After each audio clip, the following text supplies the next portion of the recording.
하나님께서 오늘 축복의 은혜로 마련하신 이 예배 속에서 하나님을 만나 아름다운 교제가 있는 축복의 안식일 되기를 주님의 이름으로 축복합니다.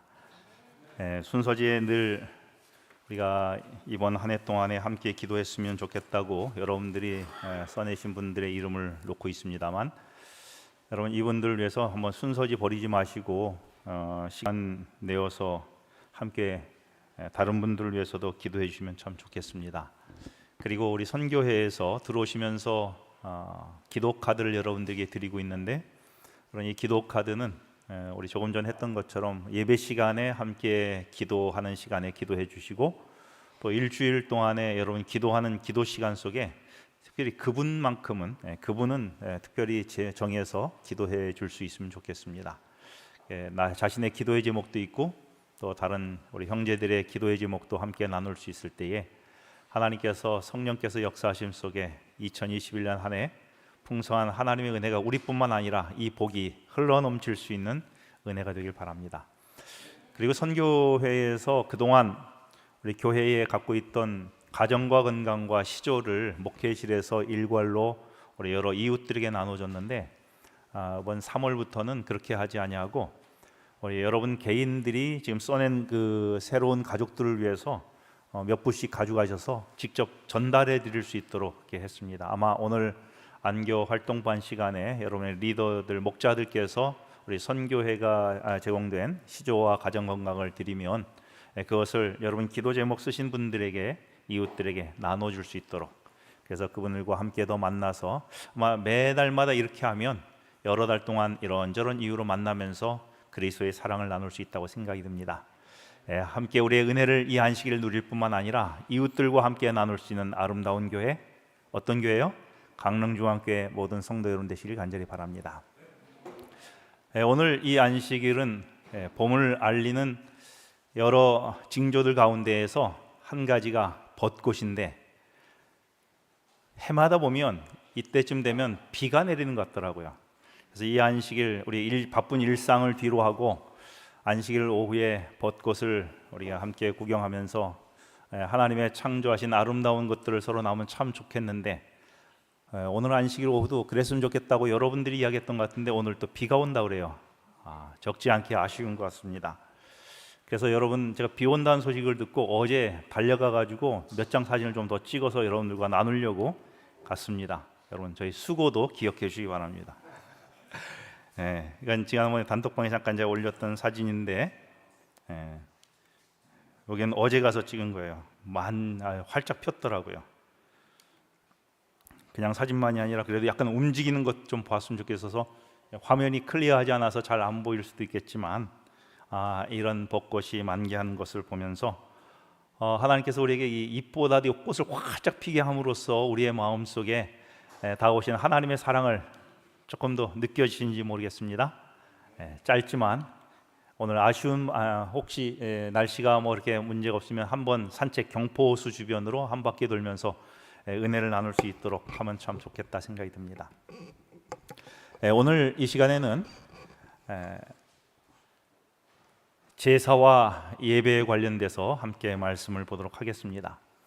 지난주에 제가 그리스도인들이 살아가는 삶에 있어서 어떻게 우리가 목적지를 향하여 갈 수 있을까라고 하는 이정표를 몇 가지 말씀드렸는데, 그 중에 하나가 예배라고 말씀을 드렸습니다. 예배를 통해서 하나님께서 우리를 어떻게 인도하시는지를 볼 수 있어야 된다라고 말씀을 드렸습니다. 먼저 성경 말씀 요한복음 4장에 있는 말씀을 함께 보도록 하겠습니다. 신약성경 요한복음 4장 20절부터 몇 절을 함께 보겠습니다. 우리 조상들은 이 산에서 예배하였는데 당신들의 말은 예배할 곳이 예루살렘에 있다 하더이다. 예수께서 이르시되 여자여 내 말을 믿으라. 이 산에서도 말고 예루살렘에서도 말고 너희가 아버지께 예배할 때가 이르리라. 24절 같이 읽겠습니다. 시작. 하나님은 영이시니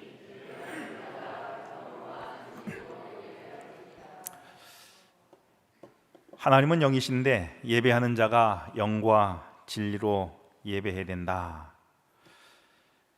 예배란, 지난주에 제가 말씀을 드리면서 허리를 90도 이상 숙여서 무릎을 꿇어서 납작 엎드려서 절하는 것을 예배다, 그렇게 말씀을 드렸어요. 다시 말하여 상대방 앞에 머리를 숙인다는 것은 목숨을 내놓는 것과 같다고 말씀을 드렸습니다. 예배란 우리의 모든 생명을 내놓고 하나님 알아서 해주십시오 라고 하나님을 유일한 주인으로 섬기고, 하나님을 유일한 주인으로 섬기면서 나는 당신의 종입니다. 종도 그냥 종이 아니고 무슨 종이에요? 노예. 자신의 인격도 재산도 모든 결정권도 그 앞에 놓고 심지어 생명까지 내놓고 알아서 하십시오. 이게 뭐라고요?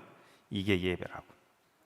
그래서 다른 무엇을 섬기지 아니하고 오직 유일하신 한 분을, 마치 우리나라의 이 개 가운데에 진돗개 오직 한 주인을 평생 섬기는 그런 주인처럼 오늘 우리 인생에 다른 것 전혀 생각하지 않고 오직 한 주인 예수님 하나님만을 바라보며 살아가는 것, 그래야 온 중심을 다하여 드리는 것이 예배라고 이야기했습니다. 그래서 그 예배에 하나님께서 우리에게 무슨 말씀을 하시는지 집중하여 들으면 그분이 우리의 갈 길을 알려주신다라고 말씀을 드렸습니다. 오늘은 하나님께서 알려주신 예배 가운데에 구약 레위기에 보면 5개의 제사가 있습니다. 5대 제사가 있는데 이 제사를 통하여 예배가 무엇인지를 오늘 우리에게 말씀하시는 음성을 함께 듣기를 원합니다. 과거 이스라엘 백성들에게 레위기를 통하여 제사와 관련된, 예배와 관련된 하나의 그림을 주셨는데,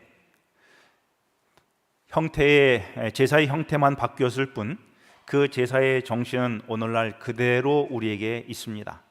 과연 하나님께서 제사를 통하여, 5대 제사를 통하여 우리에게 예배가 무엇인지를 어떻게 말씀하셨을까요?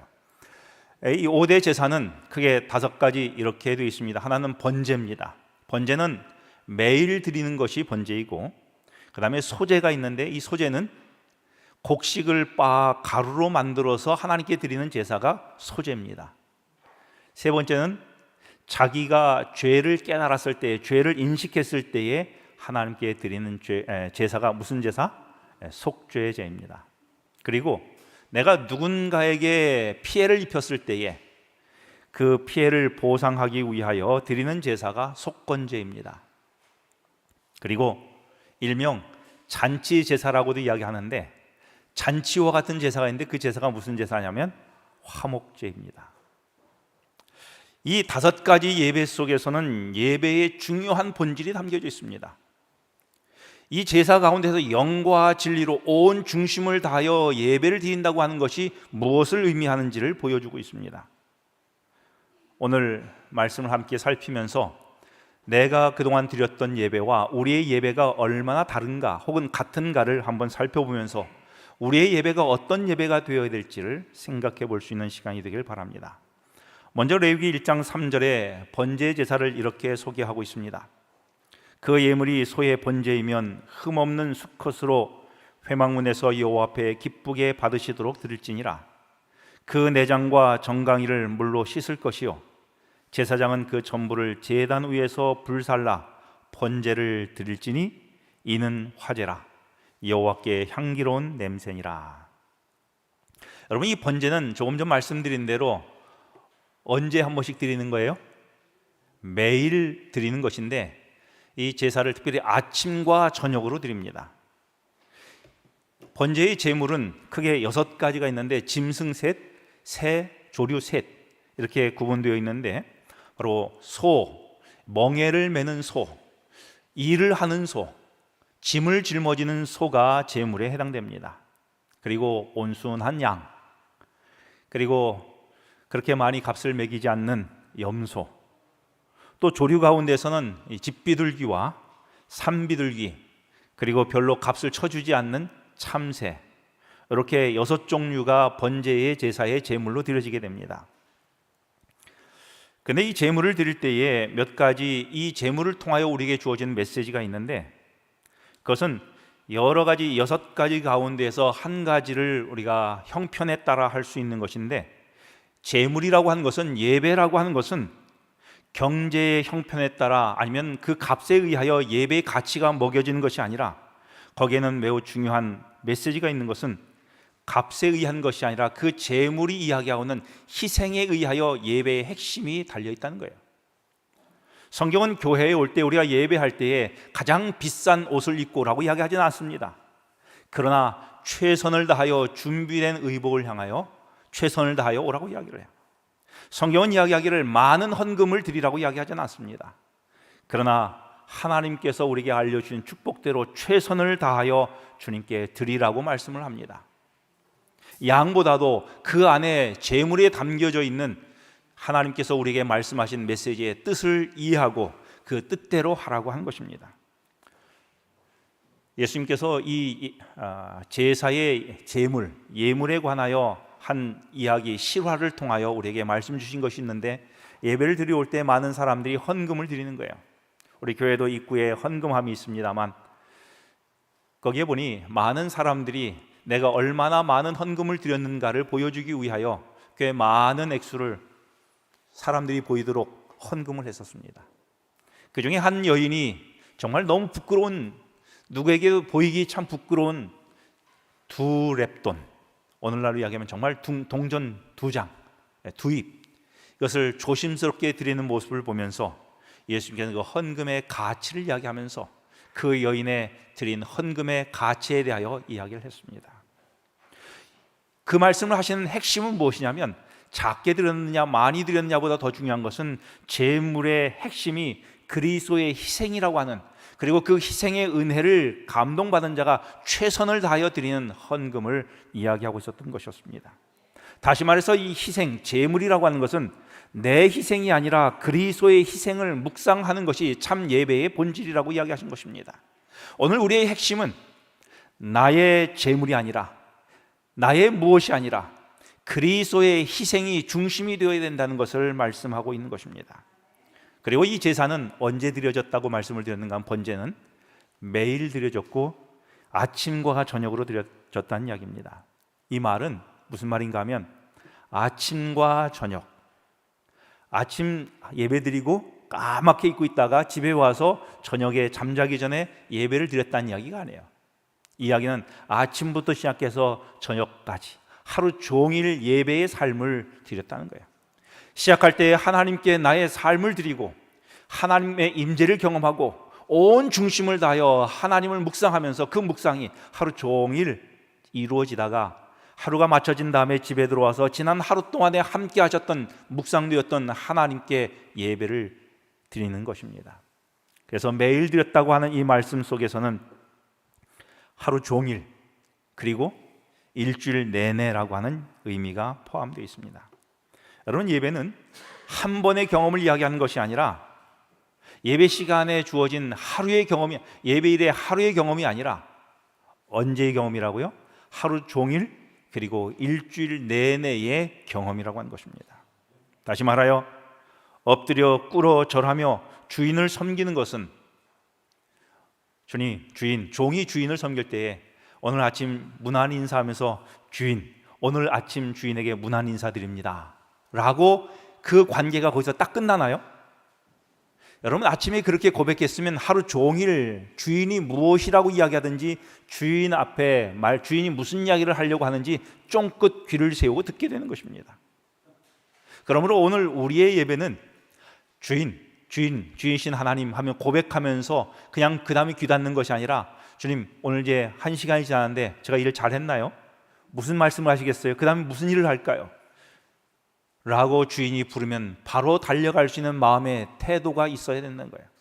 까맣게 잊고 있다가, 일주일의 시간은 까맣게 잊고 있다가 오늘 벌써 뭐예요? 금요일 예배일이 된 거예요. 내가 할 것도 참 많은데, 이것도 못했는데, 여러분, 이렇게 분주하게 되는 것이 아니라 일주일 내내 하나님께서 무슨 말씀을 음성을 하시는지를 계속 듣다가 안식일에 또 특별한 의미의 주인의 부르심과 만남을 위하여 맞이하는 것이 안식일입니다. 안식일은 예배의, 일주일 동안의 예배의 한 시간이 아니라 일주일의 모든 시간과 함께 드려지는 예배라고 하는 것입니다.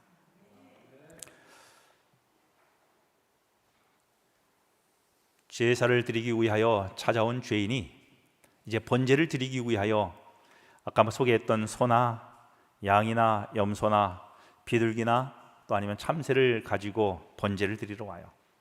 그럼 제일 먼저 어떻게 하는가 하면 양이나 소를 다리를 묶습니다. 여러분, 다리를 묶으면 서 있을 수 있어요, 없어요? 네, 없어요. 이제 앞에 두 다리 묶고 다리 두 다리 딱 묶고 앞다리 뒷다리, 그럼 이제 넘어져요. 그럼 머리를 어디로 향하는가 하면 이 염소의 양의 제물의 머리를 지성소로 향하게 합니다. 그 다음에 이 제물에 손을 얹고 자기의 죄를 고백합니다. 내가 이런 죄를 지었다고. 그리고 이 동물의 내 모든 죄를 전가시켜요. 그 다음에 하는 일이 뭐냐면 이 죄인이 그 제물의 목에 칼을 대고 죽이는 거예요. 그리고 이 제물이 죽으면 그 다음에 가죽을 벗깁니다. 여러분, 이런 일들을 하면서 무엇을 묵상하고 있을까요? 여러분, 이 제물을 잡으면서 죄인이 무엇을 묵상하며 제물을 잡고 있을까요? 여러분, 그 죄인이 묵상하는 내용이 오늘 우리가 예배를 드리면서 묵상해야 되는 내용이에요. 여러분, 이 제물을 잡으면서 그냥 뭐 딴 생각하고 세상에 여러 다른 생각하면서 이 제물을 잡을 수 있을까요? 또 이거 끝나고 예배 끝나고 빨리 가서 어디 가서 뭘 해야 되겠다, 뭐 해야 되겠다, 여러분 그런 생각이 들어오나요? 나 때문에 아무 죄 없는 이 짐승이 희생당하는 모습을 보면서 마음속 내 가슴을 찢고, 그리고 이것을 통하여 우리에게 구원을 주시는 하나님의 은혜를 뭐하게 돼요? 묵상하고, 오직 이 예배 시간에 오직 그 한 가지에 집중하게 돼요.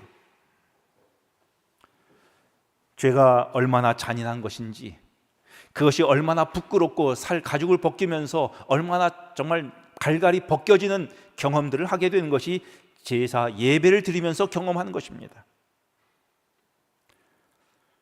벌거벗은 인간의 수치와 그리스도의 또 입혀주시는 하나님의 은혜, 혼인 예복으로 입혀주시는 하나님의 은혜를 생각합니다. 그리고 제물의 내장을 또 끄집어내요.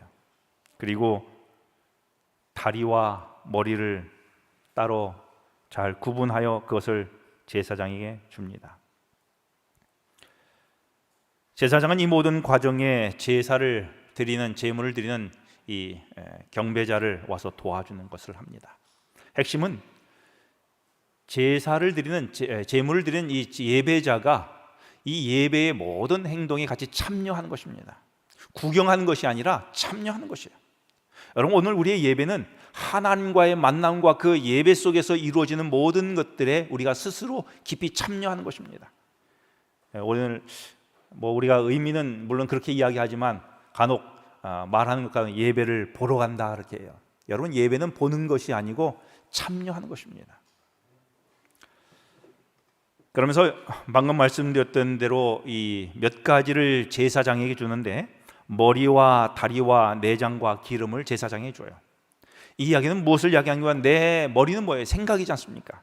내 의지와 사상과 나의 계획을 버리는 거예요. 주인에게 고백하면서 내 생각, 내 의지는 당신이 이야기한 대로 난 따라갑니다. 그러면 내 의지는 버립니다 라고 드리는 거예요. 그리고 다리를 드립니다. 잘라서 드려요. 그것은 뭐냐면 나의 행동도 내 마음대로 행동하는 것이 아니라 주께서 말씀하시는 대로 나는 그렇게 행동합니다. 내 의지대로 행동하는 것이 아니라 내 주인 하나님께서 말씀하신 대로 저는 그렇게 살아가기를 원합니다. 그리고 내장을 드려요. 그것은 뭐냐면 각종 중요한 장기잖아요. 내 생명의 중요한 부위는 이건 내 것이 아니라 당신 것입니다. 오늘 내가 생명을 유지하는 것은 내가 뭘 하는 것이 아니라 아버지께서, 하나님께서 주신 생명으로 살아가는 것이 이것이 내 생명이겠습니까? 하나님, 당신의 생명입니다. 기름을 드려요. 나의 건강과 나의 힘, 모든 것 당신을 위하여 사용되기를 원합니다. 이런 의미에서 머리와 다리와 내장과 기름을 제사장에게 바칩니다. 여러분, 번제의 특징은 다른 제사와 좀 달리 이 번제는 머리끝부터 발끝까지 일부는 제사장이 받아서 또 일부는 자신이 모든 것을 다 태워 제로 바꿔줍니다. 이 말은 무슨 말인가 하면 머리끝부터 발끝까지 나의 모든 것을 당신에게 드린다는 이야기예요. 하나님께 드린다는 이야기입니다. 그리고 나의 형체는 남지 않고 모든 것이 다 태워져서 이제는 하나님의 은혜로 새롭게 나의 삶이 주어집니다 라고 하는 의미로 번제의 제물은 완전히 태워집니다. 아무리 비싼 재물을 들려도 우리가 거기에 굴복하지 아니하면, 나를 포기하지 아니하면 그 제사를 성경은 뭐라고 이야기하냐면 가증한 제사다, 이렇게 이야기해요. 가증한 제사.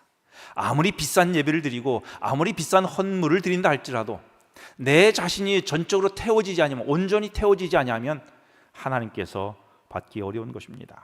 이걸 일컬어서 예수님께서 무엇이라고 이야기했는가 하면, 이런 예배를 마태복음 22장 37절에 말씀하시기를 너는 마음을 다하고 목숨을 다하고 또 뜻을 다하여 주 너희 하나님을 사랑하라 말씀하신 거예요. 머리끝부터 어디까지요? 발끝까지 모든 것을 다하여 너의 의지도 버리고 너의 삶의 행동도 하나님께서 인도하신 대로 살고 우리의 모든 생명은 하나님께로부터 받은 삶으로 살겠습니다라고 하는 것이 번제의 제사에 포함되어 있는 의미인 것입니다. 그러면 오늘 우리의 예배는 머리끝부터 발끝까지 하나님께 드리고 하나님의 생각으로 하나님께서 무슨 말씀하시는지 집중하여서 짧은 한 시간이 아니라 하루 종일 그리고 일주일 내내 그렇게 주님과 예배하는 시간들을 갖는 것이 번제의 예배인 것입니다. 이런 제사를 일컬어서 하나님께서 뭐라고 이야기하셨는가 하면, 이런 제사를, 번제를 무엇이라고 이야기했는가 하면 번제를 드릴지니 이는 화제라. 그 다음에 뭐라고요? 여호와께 향기로운 냄새니라.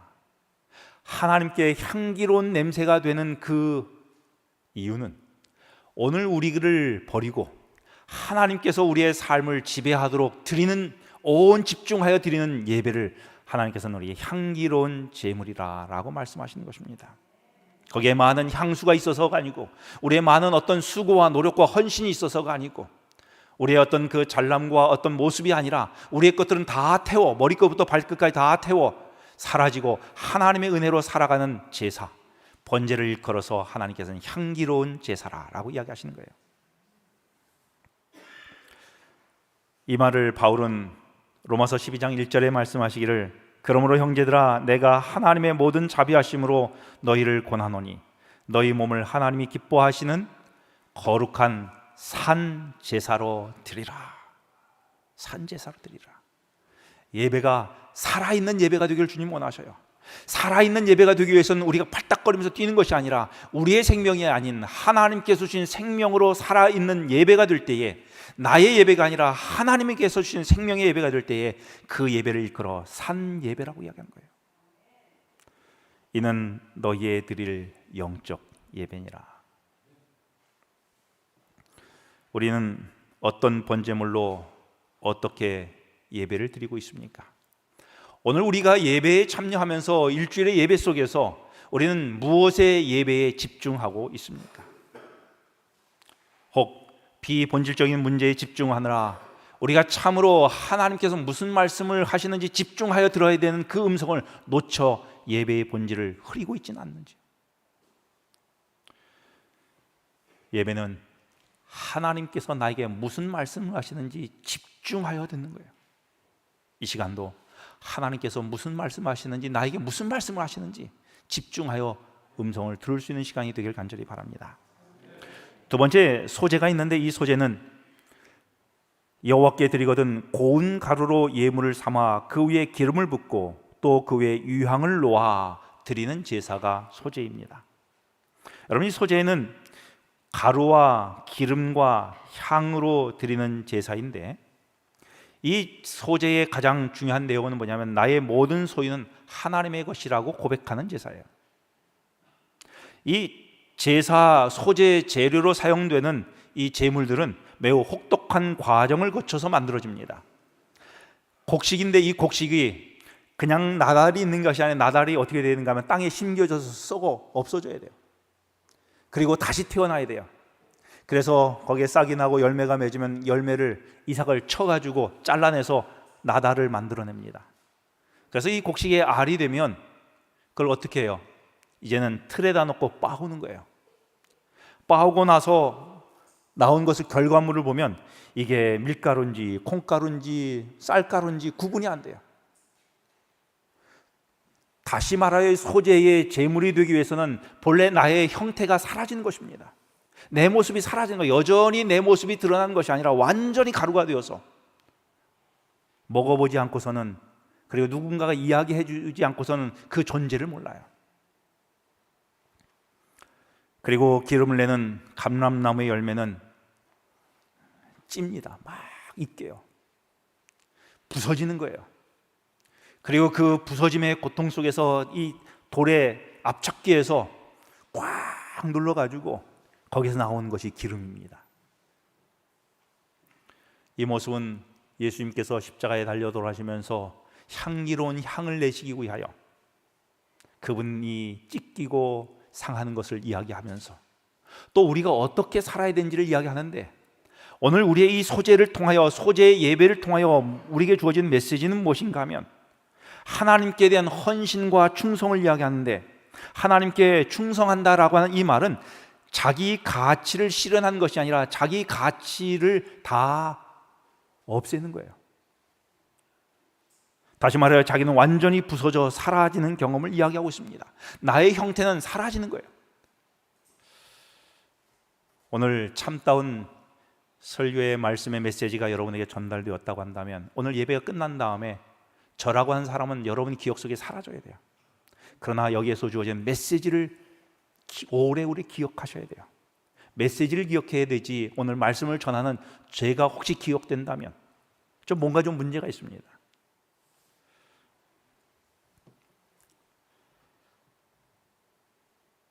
이것을 소재라고 하는 것은, 다시 말하여 한마디로 이야기하면 우리 자신이 사라지는 예배를 소재라고 이야기해요.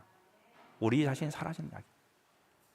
자꾸 우리 자신이 어딘가 자꾸 드러나고 나타나고 보여지고 기억되고, 기억되지 않으면 많이 속상하고 화가 나고 섭섭하고, 오늘 우리는 예배에 집중하면 이런 현상들이 사라질 줄로 믿습니다.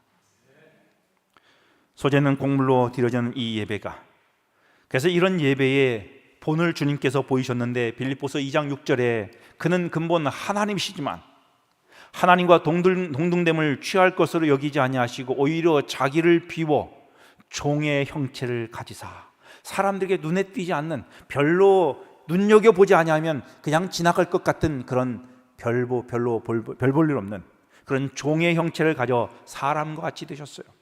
이것이 소재에 보여준 예수님의 모습입니다. 오늘 주님의 교회에서 함께 사역을 하면서, 우리가 사역하고 봉사하면서 소재의 예배의 의미를 깊이 이해할 수 있고 깨닫게 되길 간절히 바랍니다. 오늘 우리의 소재의 예배를 통하여 교회의 봉사가 무엇을 어떻게 하는지를 깨달을 수 있게 되길 간절히 바랍니다. 여러분, 가끔 교회 내에서 종종 봉사를 하다가 소란이 일어나거나 분란이 일어나거나 또 마음이 상하는 일들이 있어요. 왜 그럴까요? 이런 경우는 대부분 소재를 드리면서 여전히 알들이 빠워지지 않고 여전히 그 존재로, 다시 말해 자기 자아 실현을, 자기를 더 드러내고 나타내려고 하는 일로 생겨나는 부작용입니다. 가루가 되지 않고 알곡 존재로 자꾸 드러내려고 하면 소재의 기능을 하지 못해서 그래요. 봉사는, 헌신은, 섬김은, 예배는 내가 하나님 앞에서 분말이 되고 하나님 앞에서 가루가 되는 경험을 하는 것입니다. 내 형체가 보이지 않게 빠지는 거예요. 사람들은 빠진 이 가루가 밀로 된 건지 보리로 된 건지 쌀로 된 건지 구분할 수 없고 그냥 그것 음식을 먹은 것을 인해서 행복해하면 그만이에요. 그리고 그 음식을 주신 하나님께 감사하면 그만이에요. 오늘 우리의 예배가 이런 예배가 되길 간절히 바랍니다. 그런데 이 속에 절대 넣어서는 되지 않을 것이 있습니다. 무엇인가 하면 21절에 누룩과 꿀이었습니다. 소재에는 누룩과 꿀이 들어가지 말아야 하는데, 누룩은 무슨 기능이 있는가 하면 아시는 대로 부풀리게 하는 기능이 있고, 꿀은 달콤하게 하는 기능이 있습니다. 누룩은 부풀리고 꿀은 달게 만드는데, 다시 말하여 어떤 다른 것이 가미되지 않은 우리의 순수한 모습 그대로 드려지기를 원하시는 것입니다. 그리스도인들은, 죄인들은 몇 가지 습성이 있어요. 어떤 습성이 있는가 하면 조그만 봉사를 해놓고도 마치 자기가 다 한 것처럼 하려고 하는 습성이 있어요. 한번 우리 아이가 어렸을 때에 산을 오르게 되었는데, 이 아이가 산을 좀 상당히 가파랐는데 오를 수가 있겠어요? 없었습니다. 그래서 할 수 없이 제가 아이를 업고 목에다 메고 걸치고 해서 그 코스를 난것을 딱 올라갔어요. 그러면서 이 아이가 그래서 딱 내려놓으니까 아이가 하는 이야기가, 아, 힘들다.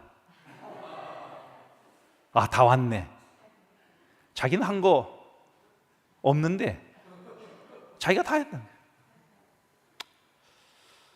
여러분, 오늘 우리가 그리스도의 은혜로 살아가지만 그 은혜, 머리와 내장과 다리를 다 주님께 번제로 드리고 희생하여서 이제는 하나님의 은혜의 생명으로 살아가는데, 오늘 우리의 삶이 누가 전적으로 하나님의 은혜라고 고백했던 바울의 간증이 나올 수 있게 되길 간절히 바랍니다.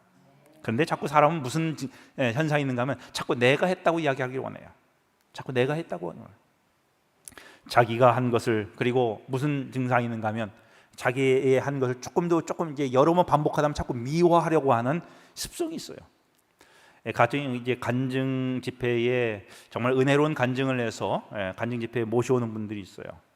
근데 그분하고 이야기를 하면서 또 실제로 그런 여러 이야기를 하면서 어느 순간에 그분이 간증을 하지 않으려고 하시더라고요. 이유가 뭐냐면, 처음 간증은 정말 나와서 우러나서 했는데 두 번, 세 번 하다 보면 자꾸 무슨 생각이 드는가 하면 이걸 조금 더 아름답게 만들어 포장해야 된다는 생각이 자꾸 드는 거예요. 그리고 좀 그 다음에 조금 더 뭘 좀 가미하고 싶은 거예요. 그래서 소재에는 누룩과 꿀이 제거되어야 했습니다. 왜냐하면 그것이 순수한 그대로 드려야 돼요. 순수한 하나님의 은혜 그냥 그대로 드려야 합니다. 근데 또 이걸 누가 또 가미하는 건, 듣는 사람이 자꾸 또 꿀을 바르는 경우가 있어요. 여러분, 듣거나 말하거나 할 때에 순수한 그대로 하나님께 드리는 소재의 예배가 우리의 예배가 되기를 주님의 이름으로 축복합니다. 그리고 소재로 드려지는 이 빵은 만들 때에 몇 가지 방법이 있는데, 칼집을 내서 조각을 냅니다. 조각을 내고 그 다음에 거기에다 구멍을 좀 뚫어요. 뭐 젓가락이 낸 걸, 여러분 성만찬 예식 이렇게 할 때 보면 거기에도 이 구멍을 이렇게 뚫어요. 그렇게 자르고. 다시 말해서 이것이 다른 이야기로 안에서 가스가 차서 부풀어지지 않도록, 그래서 헛바람은 다 빠지라는 것입니다. 오늘 우리의 신앙은 헛바람이 다 빠져야 돼요. 순전한 하나님께 집중하여 드리는 하나님의 은혜의 찬양만 나와야 돼요. 거기에 자꾸 다른 것이 가미가 되고 또 우리의 인간의 어떤 다른 욕심들이 자꾸 부풀어 올라서 어떤 모양들이 커지는 것은 소재의 예배를 다시 한번 집중해야 할 필요가 있다고 하는 것입니다. 고난을 통하여 자꾸 자신이 부풀어 오게 하는 것, 그런 것들을 제어해야 하는 것입니다. 여기 제거되어야 될 것이 있지만 또 첨가되어야 할 것이 있습니다. 무엇이 첨가되는가 하면, 내 모든 소재물에 소금을 치라 그랬어요. 소금을 치라. 소재에는 누룩과 꿀은 빠지지만 소금은 쳐야 합니다. 아시는 대로 소금은 큰 몇 가지 기능이 있죠. 하나는 맛을 내고 또 하나는 부패를 방지합니다. 여러분, 소금의 기능은 맛을 내고 부패를 방지하는 것 말고 또 하나 특별한 특징이 있어요. 소금이 음식에 들어가면 소금은 사라진다는 이야기야. 자기는 사라져요. 여러분, 봉사는, 섬김은 섬기고 나서 자신이 사라져야 합니다. 섬기고 나서 끝까지 머물러 있으면 안 돼요.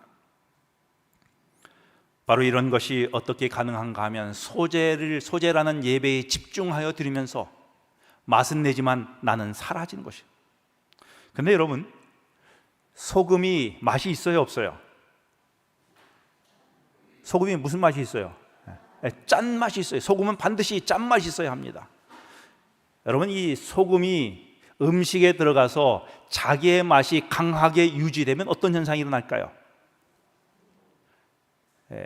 그 나물을 만들었는데 나물에 소금이 들어갑니까? 소금을 넣어요. 뭐 안 들어가나요? 안 들어가도 하여튼 들어간다고 쳐요. 소금이 나물을 무친데 나물에 들어갔는데 소금이 나물에서 소금 맛이 강하게 나면 어떻게 될까요? 이 음식은 맛있는 음식이에요? 못 쓰는 음식이에요? 여러분, 음식은 소금이 들어갔지만 소금의 맛은 없어져야 합니다. 그래야 음식의 맛이 있어요. 소금의 맛이 강하게 나타나면 짠맛이 되어서 더 이상 음식을 먹을 수가 없습니다. 소재에 포함되어야 될 소금은 중요한 역할을 하지만 그것이 들어간다면 그의 맛이 나지 않는 것입니다. 그 맛이 무슨 맛으로 바뀌어요? 빵 맛으로 바뀌고 나물 맛으로 바뀌고 때로는 단맛으로 바뀌고 참 희한한 맛으로 바뀌더라고요. 소금이 달달한 거예요. 달아요. 잘 어우러지면 달더라고요. 소금 맛은 하나도 없어요. 단맛이 생겨요. 여러분, 이것이 소금의 맛입니다. 내가 봉사를 과장하고 때로는 당분을 섞어 칠하면 바로 그런 것들을 회개하고 내가 소금이 되어 어디든 맛이 되고 없어지는 그런 예배, 이것이 소재의 예배를 통하여 하나님께서 우리에게 메시지를 주시는 하나님의 은혜인 줄로 믿습니다. 이것이 어떻게 가능해지는가 하면 예배를 통하여 가능해지는 거예요. 전적으로 모든 것을 집중하여 하나님께 예배를 드리고 이 소재의 예배를 드리면서 내가 사라지고 하나님이 더 쓰고, 그리고 내가 있는 곳에 맛이 나고 아름다워지고 향기로운 제물이 되는 것입니다. 다음에 속죄제인데, 이 속죄제는 내가 죄를 범한 것을 모르고 있다가 죄라는 것을 인식할 때 주님께 드리는 예배입니다. 이건 1시간 제가 따로 말씀을 드릴 것이어서 넘어갑니다.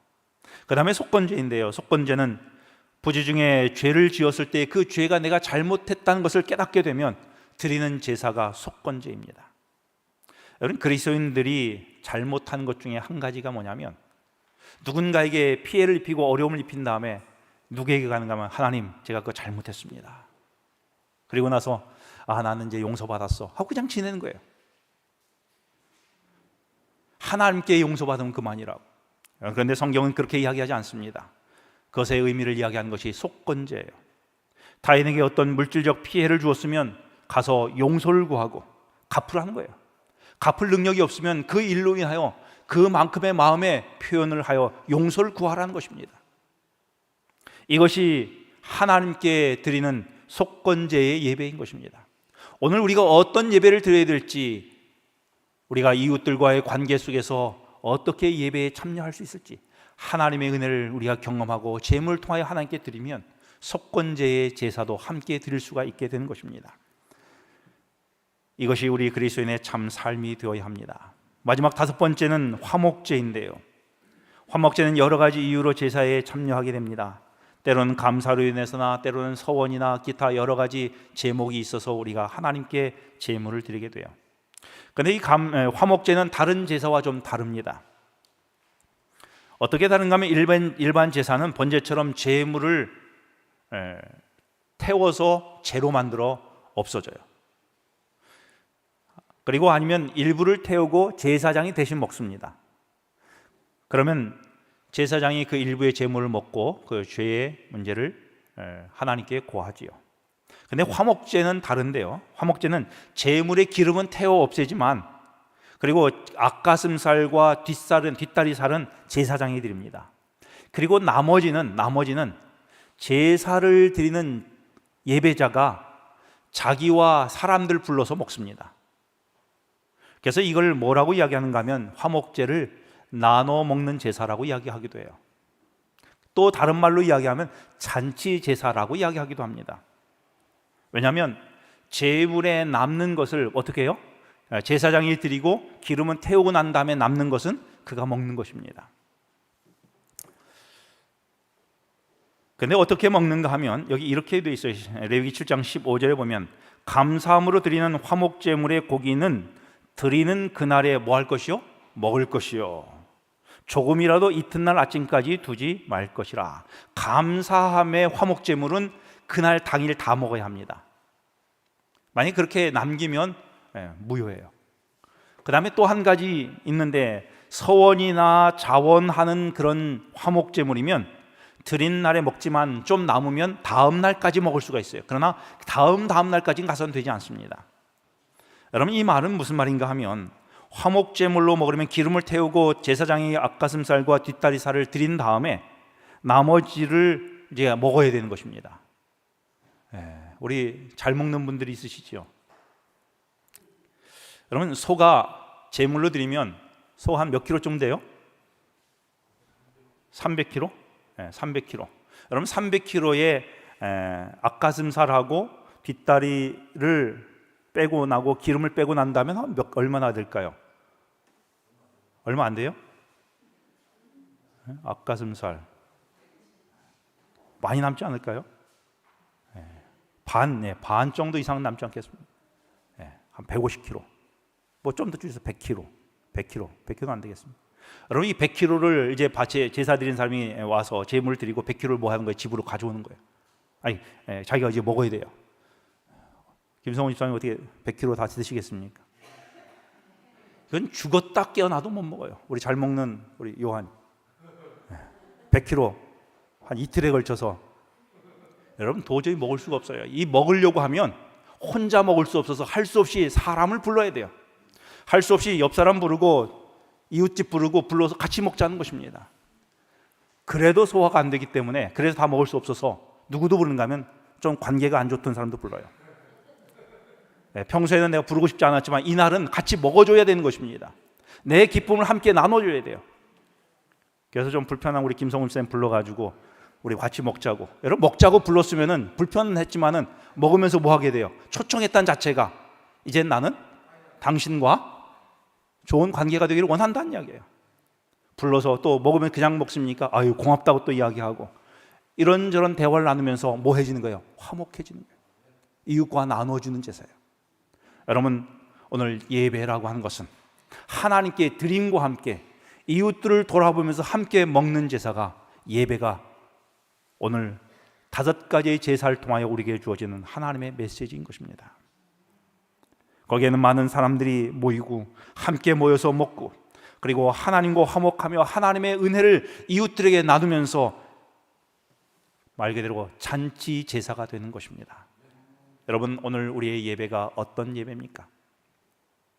신령과 진정으로 드리는 이 예배, 이 예배는 일주일 내내 하나님께 묵상하며 드리는 예배이고, 나의 행동과 생각과 힘 모든 것들을 하나님께 굴복하는 예배이며, 그리고 내가 사라져, 내 형체는 사라지고 가루만 남고 하나님의 은혜로 공유하는 예배.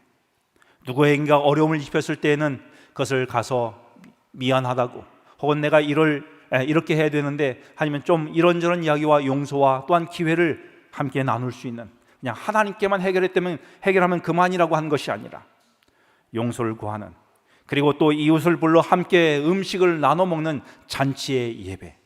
이것이 오늘 하나님께서 여러분과 저에게 구약시대의 레위기를 통하여 보여준 5가지 제사를 통하여 이 시대에 여전히 우리가 양을 잡아 제사를 드리지는 않지만, 그러나 이 예배 속에서 이런 것들이 다시 구현되기를 원하시는 하나님의 축복을 기억하게 되길 간절히 바랍니다. 한 여인에게 여인과 예수님이 대화를 나누면서 그의 답답한 마음속에 예배를 어떻게 드려야 될지 마음속에 갈증을 느끼며 주님께 묻습니다. 주님, 내가 어떤 예배를 드려야 합니까? 사람들은 예루살렘에서 혹은 그리심산에서 예배를 드려야 한다고 하는데 어떤 예배를 드리면 좋겠습니까? 그때 주님께서 말씀하십니다. 하나님은 영이신데 예루살렘에서도 말고 그리심산에서도 말고 내가 있는 이곳에서 영과 진리로 온 마음을 다하여 집중하여 하나님 만나는 것에 집중하여 무릎을 그 앞에 꿇고 내 자신 사라지고 하나님의 은혜로 드리는 예배가 이 시대에 드려야 될 예배라고 주님께서 말씀하셨습니다. 어떻게 그렇게 될지 5가지 제사를 통하여 우리가 살펴보면서 오늘 우리의 예배가 일주일의 삶이 하나님께 전적으로 드리는 온전한 예배의 삶이 되기를 간절히 바라면서 말씀을 마치겠습니다.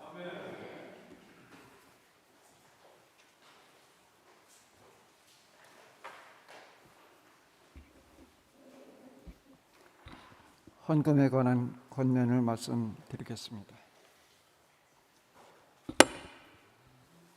여호와의 산에 오를 자가 누구이며 그의 거룩한 곳에 설 자가 누구인가? 곧 손이 깨끗하며 마음이 청결하며 뜻을 허탄한 데 두지 아니하며 거짓 맹세를 아니하는 자로다. 시편 24편 3절 4절 헌금 드리시겠습니다.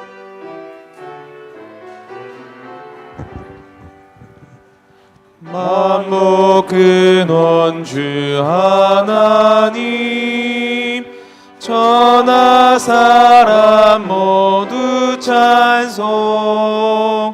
만만 천사 음성 높여 성부 성자 성령 찬송. 아멘.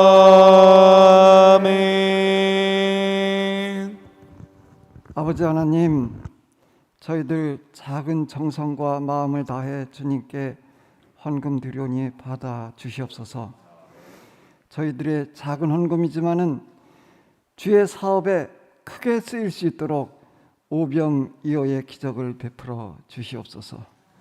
앞으로 생애가 감사의 생애가 될 수 있도록 인도하여 주시옵소서.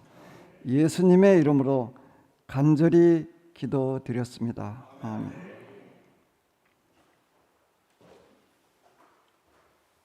찬미 266장입니다.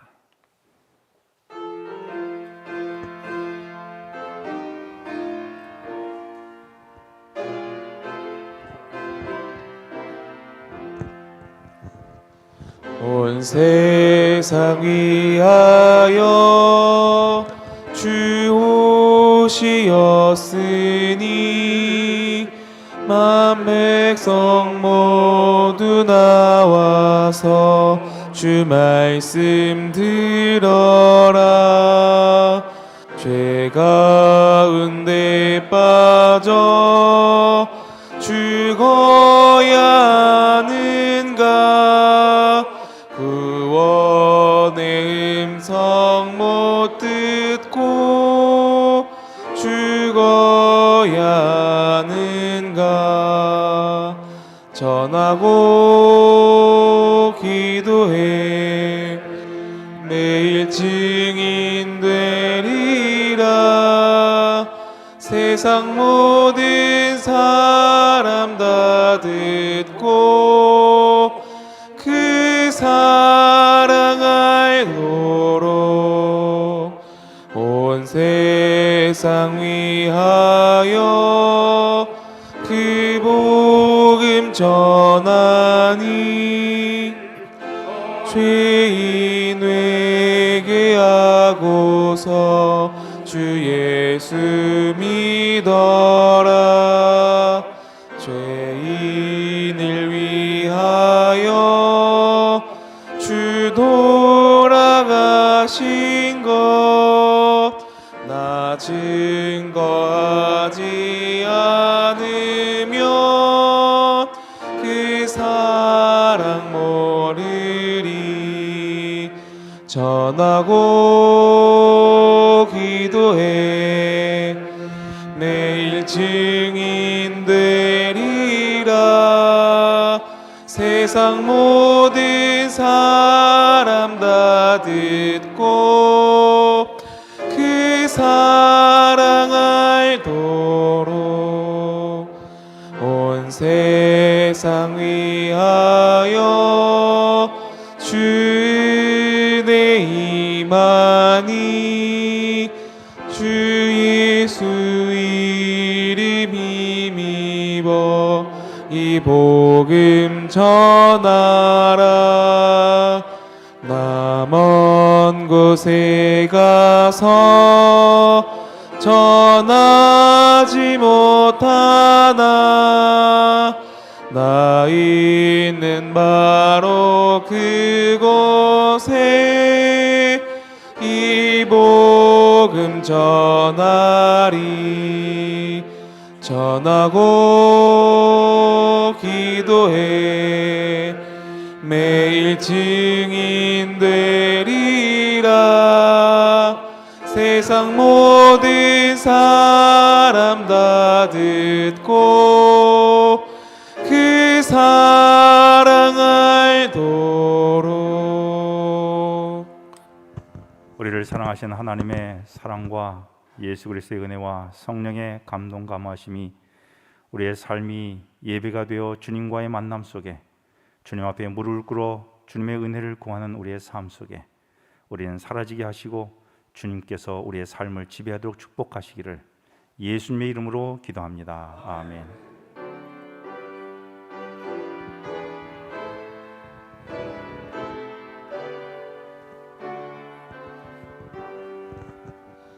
내 주님 오시리 확실히 오시리. 내가 공중에서 주를 만나겠네. 내 구주 예수 확실히 오시네.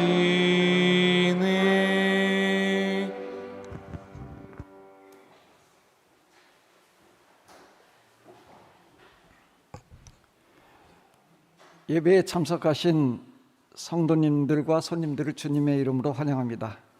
하나님께서 주시는 은혜와 축복이 가득 넘치는 안식일이 되길 바랍니다.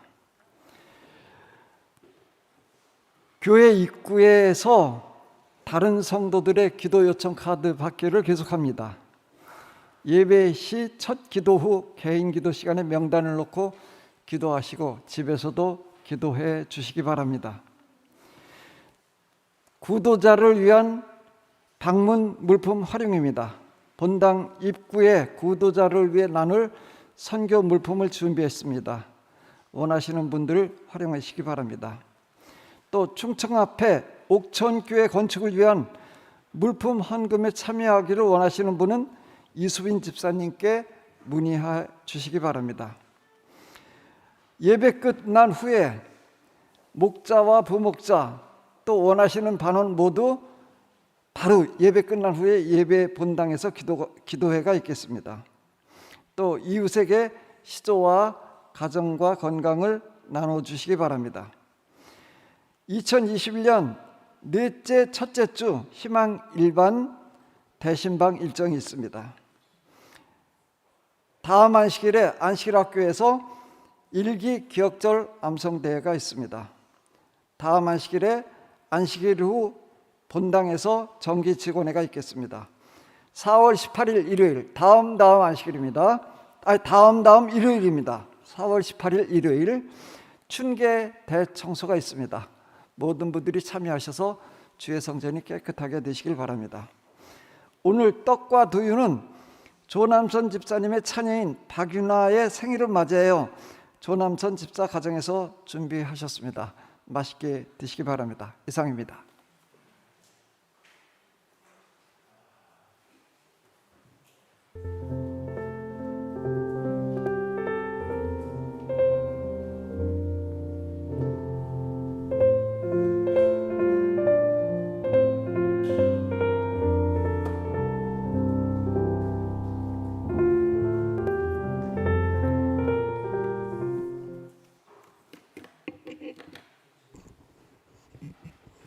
네, 이어서 안식일학교를 시작하겠습니다.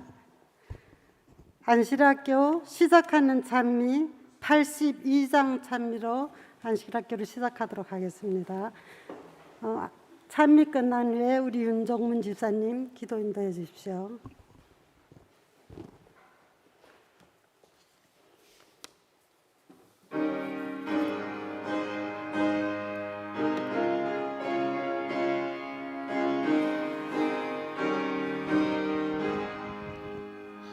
내가 가장 사랑하는 곳 안식일학교니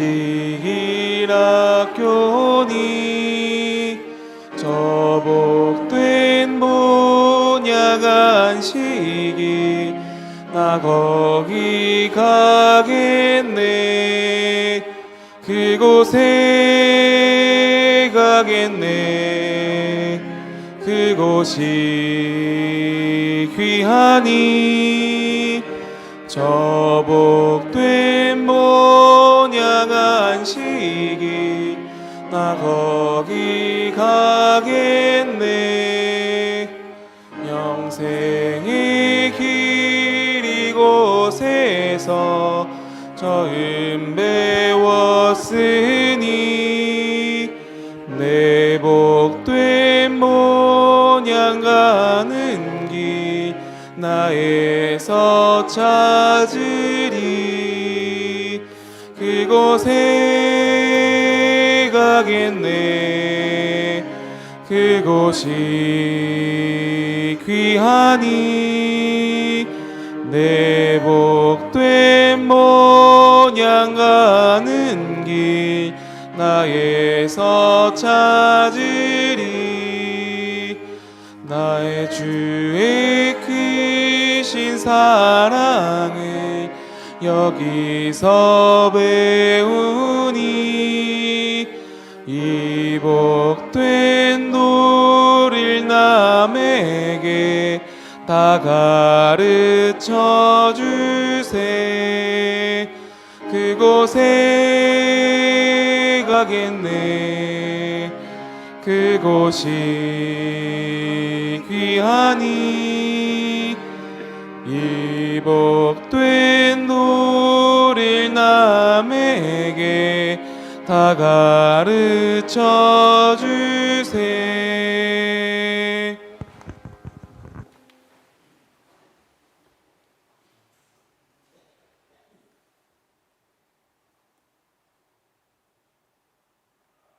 하늘에 계시는 우리 아버지 하나님, 이 기쁘고 거룩한 안식일에 주님상에 나올 수 있도록 인도하여 주셔서 감사드립니다. 저희가 지난 한 주일 동안 이 날을 사모하면서 이 어려운 환난 시기에 건강하게 살아올 수 있도록 하셨음에 또한 감사드리옵나이다.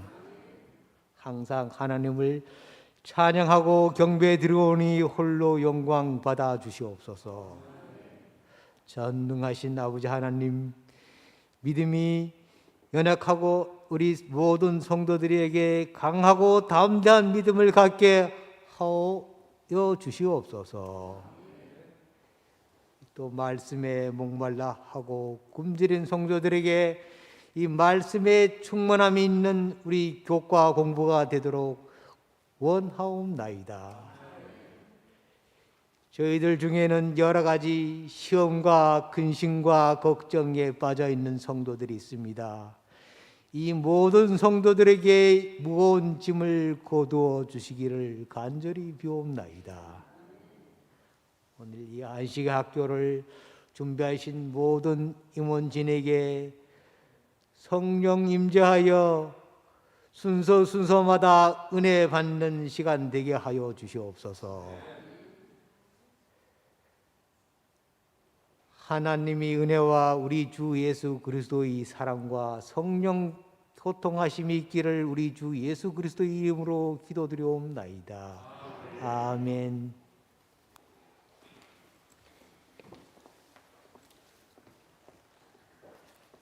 우리 안식일 학교에 참여하신 우리 안식학교 반생 여러분 환영합니다. 여기서 이러보니까 이제 이 코로나가 사라진 것 같아요. 우리 많은 성도님들이 주님 전에서 이렇게 만나 뵈니까 또 건강한 모습으로 또 우리 안식일 학교에 이렇게 참석해 주시니 너무 기쁘고 감사합니다. 또 가정에서 또 드려지는 비대면으로 이 안식 학교를 참여해 주신 우리 성도님들도 건강한 모습으로 이 안식 학교에 참여해 주시면 감사드리겠습니다. 계절이 참 봄이라서 그랬는지 오늘 이 안식일에 설교 예배 시간에 목사님께서 정말 벚꽃, 호수와 그 꽃, 또 그 뒤에 그 스카이베리 빌딩 참 조화가 잘 어울리는 명품 사진을 올려주셨어요. 저희는 아직 벚꽃 경포에 못 나가봤지만 성산으로 내려오는 그 큰 길에도 아주 꽃이 만개하여 정말 꽃길을 걷는 것 같았습니다. 오늘 이 안식일이 정말 우리 교우님들 봄을 활짝 피어나는 마음의 꽃이 되기를 간절히 바랍니다. 벌써 1기가 지나갔어요. 우리가 새로운 교과서를 받을 때 저는 1기가 지나가고 새 교과서를 받으면 정말 기분이 좋아요. 이거는 이 교과 공부를 열심히 해서가 아니라 새 책을 받는다는 게 너무 기분이 좋아요. 우리 1기에는 이사야서를 공부했습니다.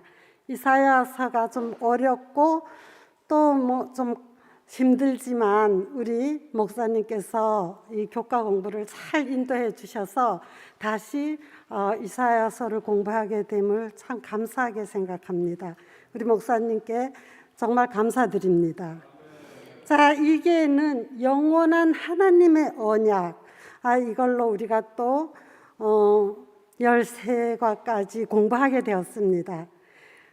정말 1기에는 목사님께서 수고해 주셨지만 2기에는 각 반으로 나누어져서 목자들과 리더들과 또 각 반생들이 열띤 또 하나님의 말씀으로 토의하고 내가 궁금했던 것 또 내가 하고 싶었던 것 나와 하나님의 관계 우리가 이사여서가 좀 까다롭다 하면은 요번기는 또 하나님과 나의 만남이라서 좀 토론하기가 좀 재밌을 것 같아요. 그래서 이 기도 우리 반생들이 열심히 하나님 말씀으로 또 젖어들면서 열띤 토의로서 이 기도 마무리 잘 해주셨으면 감사하겠습니다.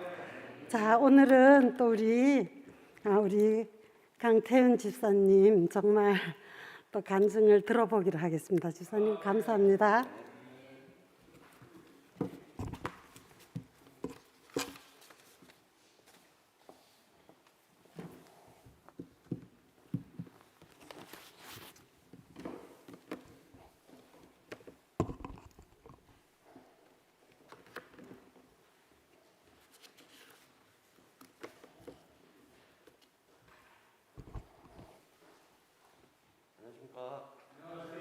네, 안녕하십니까. 저 먼저 하나님 말씀 시편 2장 7절을 한번 보겠습니다. 내가 영을 전하노라 여호와께서 내게 이르시되 너는 내 아들이라 오늘날 내가 너를 낳았도다. 네, 안녕하십니까. 행복한 안식일입니다. 네, 주님의 이름으로 모든 성도님들 환영합니다. 이 뜻깊은 이 안식일날 이 성전에서 이 저의 간증을 할 수 있게 도와주신 하나님 아버지께 이 영광을 돌립니다. 제가 지금까지 이렇게 살면서 하나님께 두 가지의 선물을 받은 것 같아요. 그 하나는 바로 이 말씀책이고요. 또 하나는 제가 또 가장 사랑하는 우리 아들 태림입니다. 여기에 대해서 제가 오늘 또 간증을 좀 하려고 합니다. 네, 저는 2018년 9월 15일에 침례를 거쳐 2021년 1월 22일 날에 집사 안수를 받은 강태윤 집사라고 합니다. 이 자리가 떨리고 힘든 자리지만 성령님께서 항상 같이 하신다는 믿음 갖고 짧은 시간이지만 저의 간증을 하려고 합니다. 저는 부유하지 않은 가정에서 3남 2녀 중에 막내로 태어났습니다. 저희 부모님들은 저를 늦게 맞이했죠. 그리 넉넉지 않은 환경에서 막내로 태어나서 형 누나들보다는 조금은 좀 넉넉하게 자랄 수 있었습니다. 그때의 가난을 생각하면은 지금은 엄청난 부를 누리는 것 같고요.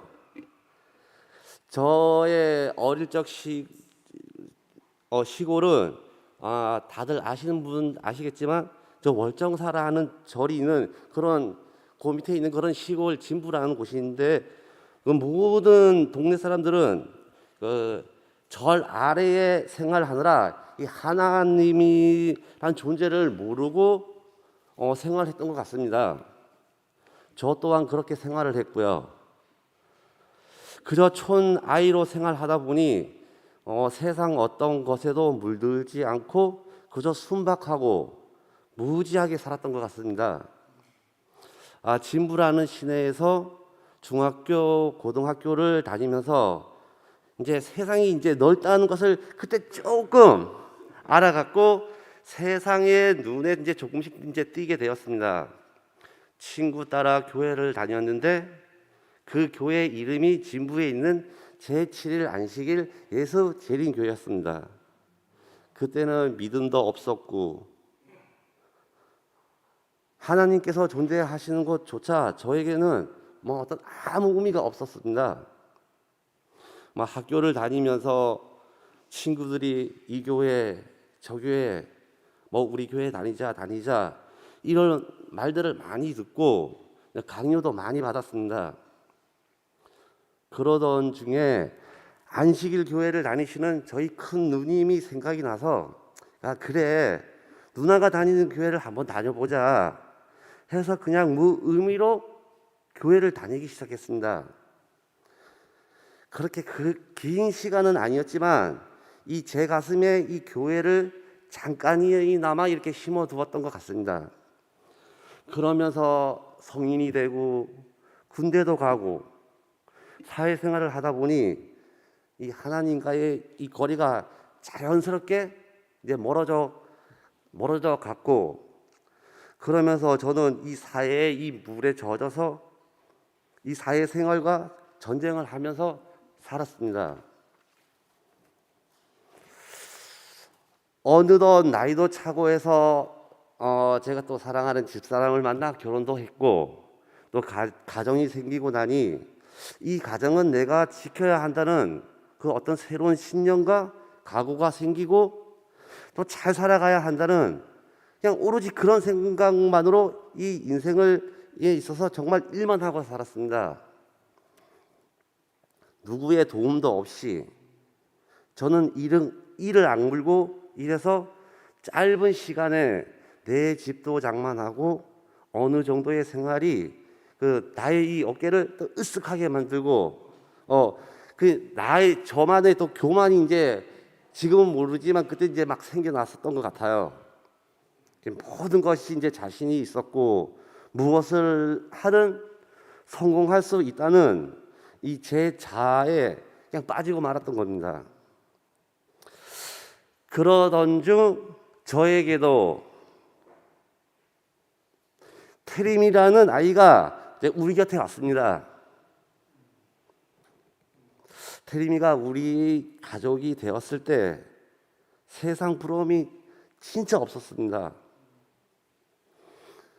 태림이를 보면서 더욱더 열심히 일하고 오로지 가족만 위해 돈 많이 벌어야겠다는 그 생각만 하고 하루하루를 더욱더 그 전보다 일만 하고 살았습니다.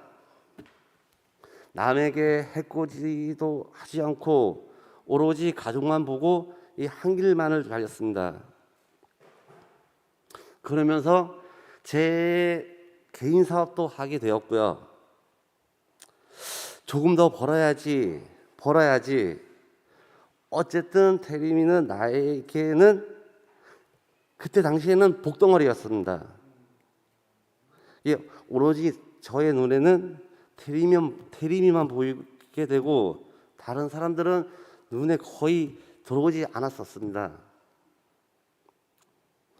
태림이가 2살, 3살 때까지는 제가 너무너무 행복한 삶을 이어갔었죠.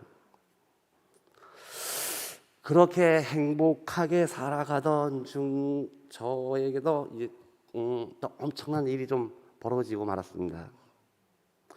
태림이가 어렸을 때 감기 기운이 있어서 소아과 병원을 갔는데 그 의사 선생님께서 진료를 마치더니 큰 병원으로 검사를 받으러 가라는 것이었습니다. 저희는 무슨 검사를 받아야 하냐고 물으니 장례 검사를 받아보라는 것입니다. 그때 전 너무 어이가 없었죠.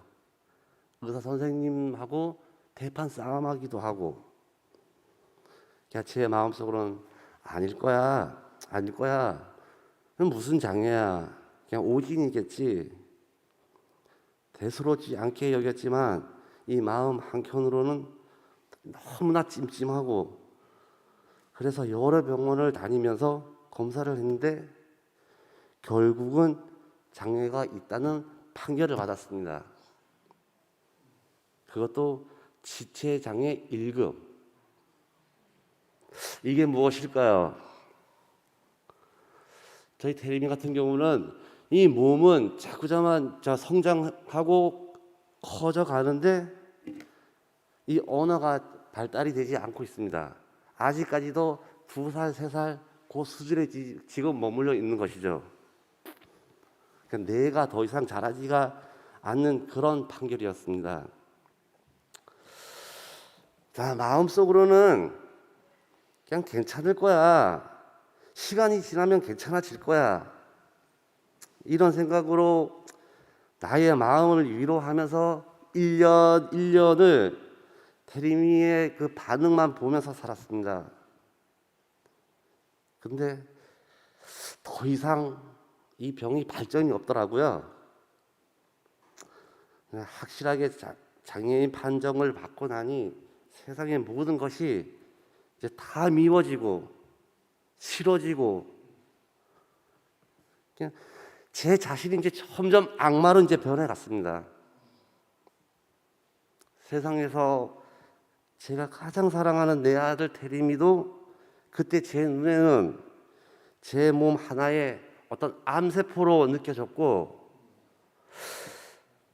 제 아들이 아니었으면 하는 그냥 아주 저만의 생각, 아주 이기적인 생각만 하고 있었습니다. 처음에 태림이로 인해 그 당당했던 내 모습은 이제 한없이 작아지고, 모든 사람들을 만나는 것을 꺼려해지고, 제가 상상했던 모든 삶이 한순간에 다 꺼져 버리는 그런 심정이었습니다. 그러면서 저는 나의 성실함, 그리고 가정만 생각했던 모든 것이 제 곁을 떠나고 이 점점 사회의 물에 빠져들면서, 그때서부터 저도 이제 방탕생활을 하게 되었습니다.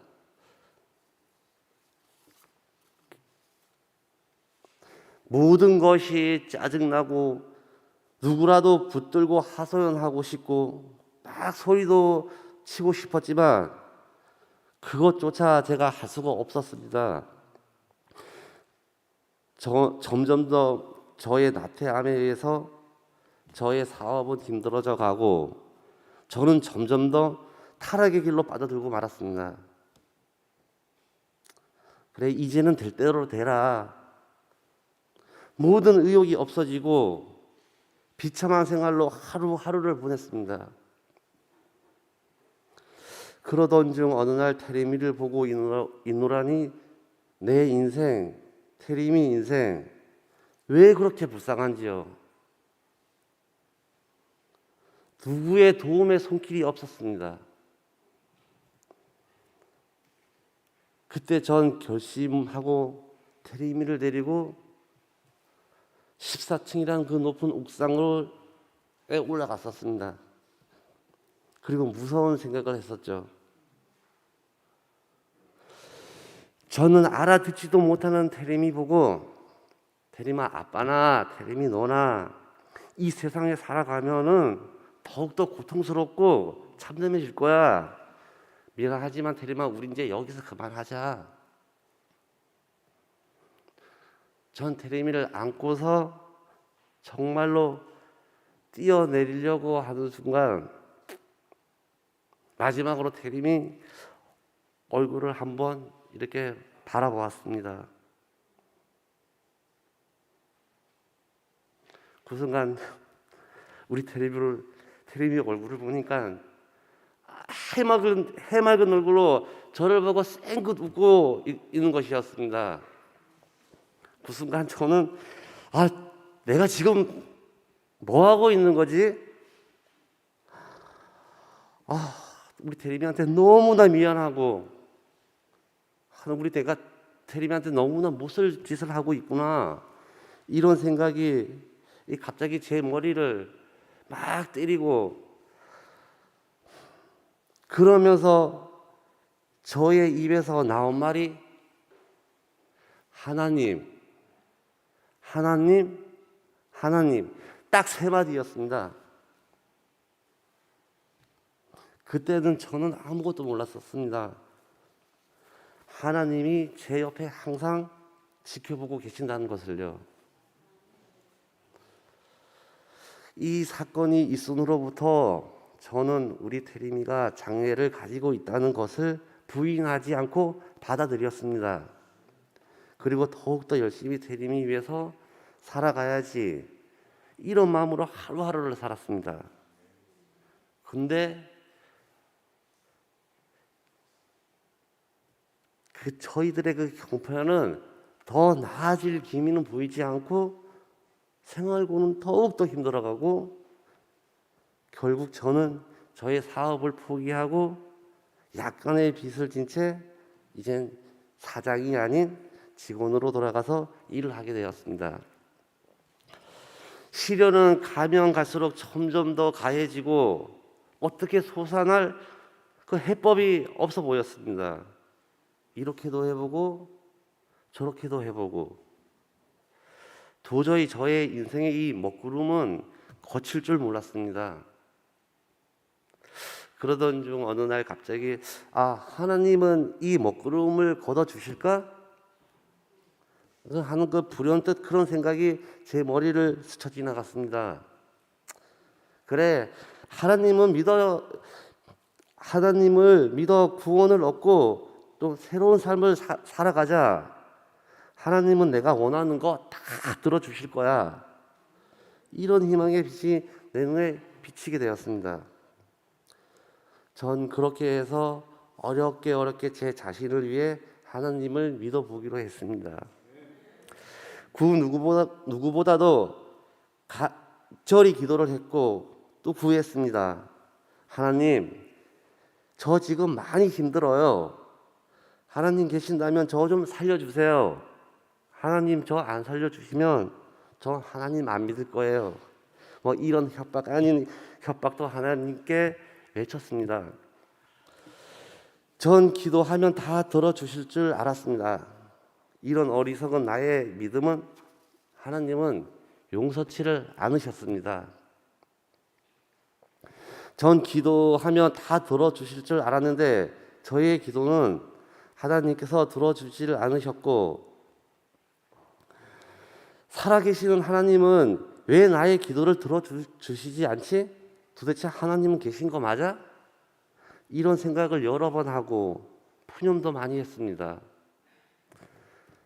근데 그때 저의 기도는 오로지 저만 생각하는 기도였던 것 같았습니다. 그래서 전 소박하게 기도를 했습니다.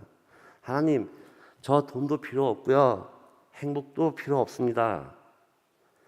제가 하나님을 더욱더 알 수 있게끔 지혜를 주시옵고 우리 태림이 같이 손잡고 주님의 성전에 나와서 주님을 찬양하고 축복할 수만 있게만 해 주십시오. 저에게 있는 저의 이 자아를 없어지게 해 주십시오. 이런 식으로 기도를 하고 나니 제 어깨에 어떤 그 무거운 짐들이 하나씩 떨어져 나가고 제 마음속에 평안이 오는 느낌을 받았습니다. 이런 식으로 기도하고 또 저보다 먼저 하나님께 영광과 축복과 감사의 마음으로 주님께 드리는 기도가 저의 삶이 이제 조금씩 그 스마일, 미소가 이제 되어갔습니다.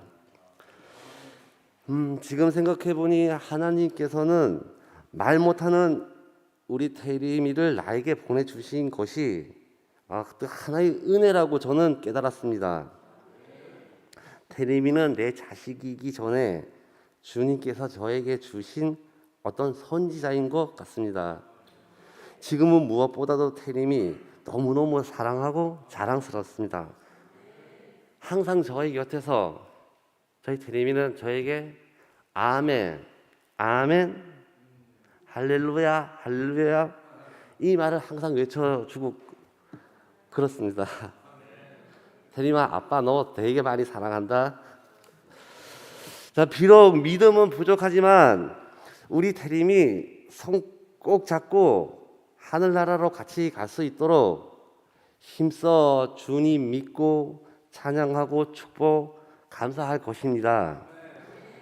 항상 옆에서 지켜주고 이끌어 주시는 하나님, 항상 정금으로 태어나서 연단해 주시는 하나님, 이제서야 하나님을 알아갈 수 있게끔 해주셔서 감사하고 또 감사드립니다. 비록 부족하지만 항상 이끌어 주실 것을 믿음으로 하나님께 감사를 드립니다. 제가 제일로 사랑하는 하나님, 저의 입에서 하나님, 하나님, 하나님 외칠 수 있게 해주셔서 고맙고 감사를 드립니다. 그리고 하나님 보물 우리 태림이 저에게 주셔서 정말 감사를 드립니다. 자, 하나님 말씀, 자, 빌립보서 4장 6절 한번 보겠습니다. 아무것도 염려하지 말고 오직 모든 일에 기도와 간구로 너희 구할 것을 감사함으로 하나님께 아뢰라. 예수님을 믿고 바라보는 우리에게도 예기치 않은 고난과 어려움이 다가옵니다. 이 말씀은 그와 손에서 우리가 어떻게 해야 하는지를 잘 가르쳐 줍니다. 첫째, 우리 우선 염려하기를 멈춰야 합니다. 고난이 다가올 때 제일 먼저 우리에게 엄습하는 것이 두려움과 염려이죠. 그래서 성경은 내일 일을 위하여 염려하지 말고 마음을 지키라고 말씀하고 있습니다. 그러면 어려움을 피해 간다는 것이 아닙니다. 오히려 믿음으로 담대하게 맞서 나가면 세상을 이기신 주님이 함께 하셔서 우리 또한 세상을 분명히 이기는 것입니다. 둘째, 기도해야 합니다. 기도할 때 하나님의 은혜가 임하십니다. 기도는 연약한 우리가 하나님께 나아갈 수 있는 유일한 통로입니다. 우리가 어떤 어려움을 당해도 하나님 앞에 엎드려 눈물로 간구하면 하나님께서 들어주시죠. 예레미야 33장 3절인 하나님은 너는 내게 부르짖으라 고 말씀하십니다. 부르짖어 기도하면 반드시 응답이 다가옵니다. 그리고 셋째, 주님께 감사를 드려야 합니다. 응답받는 기도의 비결이 바로 여기에 있죠. 감사는 우리의 기도를 하나님의 기적으로 바꾸어 놓습니다. 우리는 예수님을 믿는다고 하면서 감사가 참 부족합니다. 원망과 불평은 빠른데 감사는 너무 느립니다. 아예 감사를 잊기도 하죠. 이런 그릇된 태도를 하루빨리 버려야 하고요. 감사할 때 우리의 생각, 삶, 운명의 변화되는 체험을 하게 될 것 같습니다. 넷째, 주님의 평안을 체험해야 합니다. 이 평안은 이 세상의 그 누구도 줄 수 없는 참 평안이죠. 우리가 예수님의 십자가 보혈을 통해서 죄의 문제를 해결받으면 우리의 육신과 영혼의 상처가 치료받고 평안함을 누리게 되죠. 그렇게 되면 우리가 가진 능력과 재물, 달란트를 서로 나눌 수 있는 마음의 넉넉함이 생기고 내 이웃을 내 몸같이 섬기는 사랑과 행복이 넘치게 된답니다. 또 이렇게 또 안식일 날 제가 또 이 자리에서 또 이렇게 많은 성도님들 앞에서 제 간증을 여러 성도님들이 그 사슴 같은 눈망울로 이렇게 경청해 주셔서 정말 감사를 드리면서 이 간증을 마치겠습니다.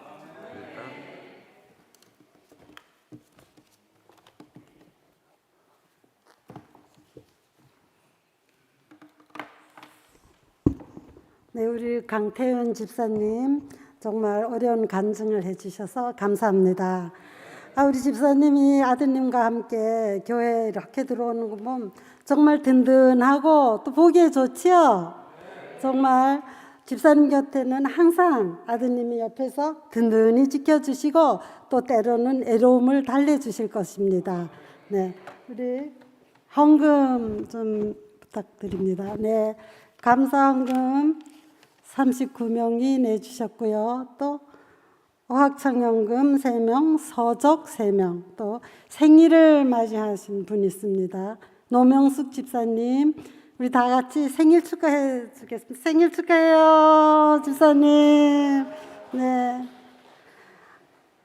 네, 집사님, 올해도 건강하시고 또 하나님의 헌신한 주의 종이 되시길 바라겠습니다. 교과 공부와 손님 소개와 목사님 축도가 있겠습니다.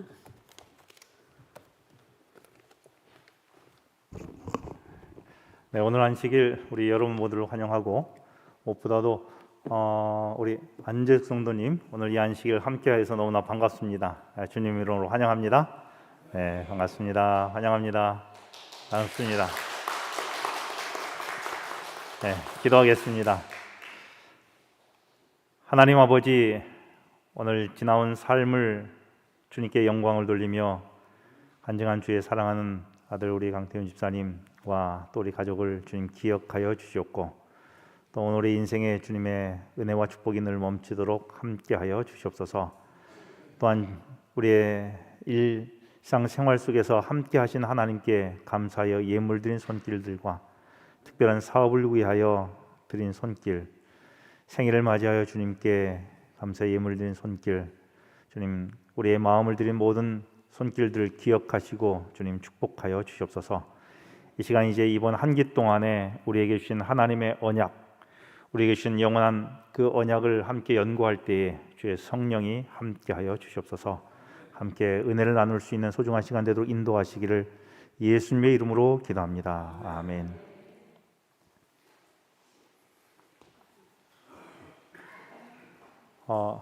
우리 교회는 아까 이야기한 대로 각반으로 할 텐데요. 약 5분 정도만 이번 기회에 우리가 무엇을 공부할지 잠깐 여러분에게 간략하게 소개하고, 주보의 안쪽 오른쪽에 보면 여러분 각반 나눠서 하는 것이 있습니다.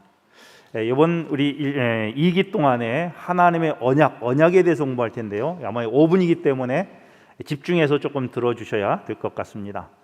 자, 세상은 언약이란 말 대신 계약이라는 말을 사용하는데, 계약과 언약은 같을까요? 다를까요? 사전적 의미도 서로 다른데 큰 의미로 계약이라고 해요. 여러분, 근데 이 계약은 말이죠, 계약은 정해진 기간 내에 보장해 준다는 거예요. 그죠? 근데 언약은 좀 다릅니다. 요즘 세상은 무엇에 더 익숙한가 하면 계약에 익숙합니다. 어떤 계약이, 근데 참 희한한 세상 중에 무슨 세상이 있는가 하면, 여러분 길거리 가시다 보면은 휴대폰 매장에 보면 어떤 말이 써 있는 거 혹시 위약금 지급 이런 말 혹시 보셨어요? 여러분, 언약을 깨는 데에 돈을 준다는 말이 돼야 안 돼요. 참 이런 세상에 살고 있습니다. 또 가끔 보면은 무슨 안내방에 보면 이혼 전문 변호사, 이 말이 뭐예요? 혼인의 관계에 언약을 맺은 사람들을 언약을 깨는 데에 뭘 하겠다는 거예요? 깨주겠다는 거예요. 그런데 그러면서 뭘 받는 거예요? 돈을 받는 거예요. 여러분, 오늘 세상은 이 계약이라고 하는 것, 한정, 그리고 계약을 깨는 것에 대해서 별로 두려워하진 않는 세상에 살고 있습니다. 하나님이 말씀하신 언약은 무엇일까? 이 한 기 동안에 매 과마다 하나님이 주신 언약은 세상이 주는 언약과 매우 다른데, 계약에 익숙한 우리의 삶은 계약이 깨질까 봐 두려워하고, 계약은 갑을인데 항상 우리는 무슨 입장인가 하면 을의 입장이에요. 그래서 을의 입장에 속에서 이제 뭐 요즘 법으로도 많이 하잖아요. 뭐 전세 사시는 분들은 몇 프로 못 올린다, 뭐 그런 것도 하지만 여전히 불안합니다. 특별히 뭐 야구 선수나 스포츠 선수 같으면 계약 연봉 기간이 딱 끝나면 뭐해요? 새로 재계약하느라고 줄다리기를 하잖아요. 또 어떤 사람은 어때요? 실적이 좋지 못하면 계약 기간 중간이라도 감독이 뭐 경질되고. 여러분, 이것이 오늘 지배하고 있는 세상 속에 하나님이 말씀하신 언약이 무엇일까를, 오늘은 우리 매우 서론적인 기본적인 것을 다루고, 다음 주부터는 한과 한과 언약이 무엇인지를 이야기하는데, 계약자가 되는 갑이신 하나님은 계약하러 온 사람에게 어떤 입장에서 계약을 하는가 하면 을도 상을로 차원에서예요. 만약에 내가 이 계약을 파기하면 내 몸을 쪼개겠다고 하는 신호까지 주면서 매 과마다 하나님은 우리에게 어떻게 언약을 베푸시는가, 언약을 깨는 걸 우리가 두려워하는 게 아니라 하나님이 두려워하셔요. 매 과마다 우리가 이 언약에 대한 개념을 제대로 이해할 때 우리의 신앙은 매우 은혜롭고 탄력 있게 살아갈 수 있겠다 생각이 들면서, 이번 한 기 동안에 계약에 충실한 사람들은 불안한 삶을 살지만 언약에 충실한, 하나님이신 언약에 충실한 사람들은 매우 든든한 삶을 살 수 있으니, 여러분 믿고 한번 이 언약에 대한 한 기 동안 잘 연구할 수 있으면 좋겠습니다. 주보에 나온 대로 각 반으로 나눠져서 우리 교과 토의를 하도록